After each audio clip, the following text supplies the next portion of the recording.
Hi, my name's Phil. I like talking about politics, and in this video I'd like to discuss the reports of plans that Nissan, far from leaving the UK and closing down its factories due to Brexit, will actually be staying put and in actual fact closing down factories in the EU instead. But even if it's true, would it represent a Brexit dividend? But first, if you'd like to stay notified of daily news and politics, then please subscribe to the channel and click the bell notification icon. So before I pick through the details of this report, it is important to note that this is not based on a public announcement by Nissan. This is not gospel. In fact, Nissan have denied it. They have insisted that it is not in the slightest bit true. And yes, it would be easy for a rejoiner, not a remainer anymore, to simply dismiss it. Of course, oh, Brexiteer hijinks, they're saying this, it's all nonsense. Oh yeah, reported in Tory newspapers, yes. However, a denial doesn't mean it isn't true. Even multinationals, not just politicians that are known to fib from time to time. And this report, or alleged report, has been fairly widely reported in lots of newspapers, including newspapers who are known for having some journalistic integrity. In other words, being reasonably sure of their sources before they report on a thing. So let us assume for the meantime that it is true. I'm happy to accept that it is plausible. Does it represent a point to the Brexit side? That's what's important. So let's first of all look at what the report is suggesting. So the first part of it is it's suggesting that Nissan will close its factories in continental Europe, in Spain and France, got one in each I think. Now, the Spanish factory is struggling anyway, and so was always going to be vulnerable regardless of anything else, but as far as I know, the factory in France was sort of all right. I know they've had issues with French labour conventions, shall we say, but as far as I know, the factory has been fine. Now, why close down in the EU? Well, the free trade deal that the EU now have with Japan means that Nissan can manufacture cars in Japan for the European market and not pay tariffs when they import them. There would be greater transport costs, but they may decide it's worth it. I mean, it is strange to me. If you're going to be producing a lot of cars for the European market, why not build them in Europe anyway? If for no other reason, the fact that you're going to be saving on those transport costs. But I don't know the economic situation in Japan. For example, maybe there have been calls to build more cars in Japan to provide a boost to jobs. I don't know. But if that was the case, then the free trade deal would certainly put more pressure on Nissan to do just that. The report goes on to say that Nissan would retain its works in the UK and expand market share in the UK from about 4% to 20%. So would that represent a Brexit dividend there? They're closing them down the EU. If Britain had stayed in the EU, they'd have closed it down there anyway. So is the fact that they wouldn't be doing, if we assume this report is true, a Brexit dividend? No, the reverse in many ways, if you think about it. So, for a start, Nissan is not a British business. I know, fairly obvious, but we need to get that out there. So basically, this wouldn't represent any benefit to our balance of trade, which is going to be hit hard by Brexit. The cars that Nissan is producing at the moment, some of them are for the UK market and some of them are for the European market. So they wouldn't be producing cars for the European market. So straight away, you're talking about scaling back there if they cannot boost that market share. And that's a fair old boost, but we'll get to that later. So they're producing cars for the UK market. That means we're buying them. So it doesn't actually boost the economy other than the fact that it will be retaining jobs there.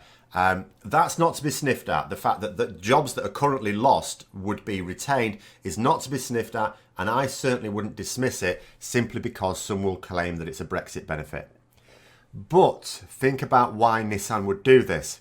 The report claims that if the UK ends up with an EU deal that includes tariffs on cars, then it will need to build cars intended for the UK market within the UK.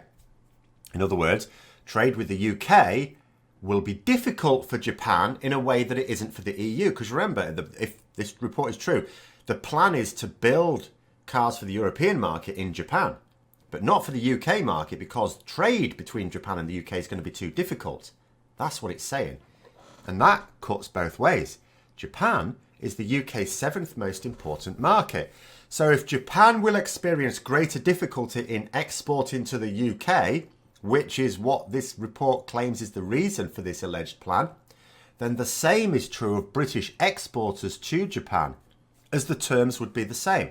So Brexit would be securing some jobs in Japanese factories that's producing products to sell to us, for which we need money, but costing many more jobs due to the reduced competitiveness in trading with Japan, to say nothing of every other country that we had agreements with as part of the EU. And those jobs are more valuable because they'll be producing British products for sale overseas, helping our balance of trade, not manufacturing foreign products for the UK market, for which we're paying. Like I say, I do not want to dismiss the positive effect of retaining some jobs that appear lost, but it represents a massive net reduction of jobs in the whole country. So although the people of Sunderland will be happy, potentially, certainly the people who have those jobs in those Sunderland plants, if this is true, would be happy. The country as a whole loses out. In addition, at some point, we are going to want a trade deal with Japan, aren't we? Indeed, Boris Johnson said just last month, it's his top priority. Oh, never mind the EU deal, the US deal. No. Our quick win, the deal we can get really quickly is the Japanese deal. He says a lot of things, so we don't necessarily know that that's true. But that is what he said. That is what Cabinet has said. So let's say that deal comes along. In a rather longer time than Johnson is banking on. Then those conditions disappear. Those conditions that mean they need to have factories in the UK, but not the EU, completely disappear. Because the trading conditions with the UK will be the same as with the EU. And if the trading conditions with the EU, if the reason for closing plants in the EU is because they can just as easily manufacture in Japan and transport cars over with that trade deal, then the same reason applies to the UK, and the closure will then happen. Ironically, those jobs will be lost at the point at which Brexit trade deals start becoming a reality. The reason such a plan might exist, and I stress again that Nissan have denied it, would only be because they don't believe we're going to get a free trade deal with either the EU or Japan anytime soon, which means if they want to sell in Britain, they need to produce it in Britain. Finally, this report talked about increasing market share 5-fold. Now that is quite ambitious. So remember what I said. These factories can only produce cars for the UK market because it becomes too expensive to export to the EU. Okay, so that means you're scaling back, so jobs lost. But if you can increase your UK market share, well, you can retain those jobs. You may even be able to expand them. But if the plan hinges on a massive increase in UK market share, and 5-fold, they must be expecting some European car manufacturers to basically not be operating in the UK at all for that. They can't hope to expand competitively like that. It has to be with other manufacturers leaving the UK market. But what it means is we're going to have to buy an awful lot more Nissans just to keep people in Sunderland in work. So those are my thoughts on it. Let me know yours in the comments below. I hope you found the video interesting. If you did, don't forget to click the like button. And if you'd like to support the channel further, then also please click the Patreon link for details. And until next time, I'll see you later.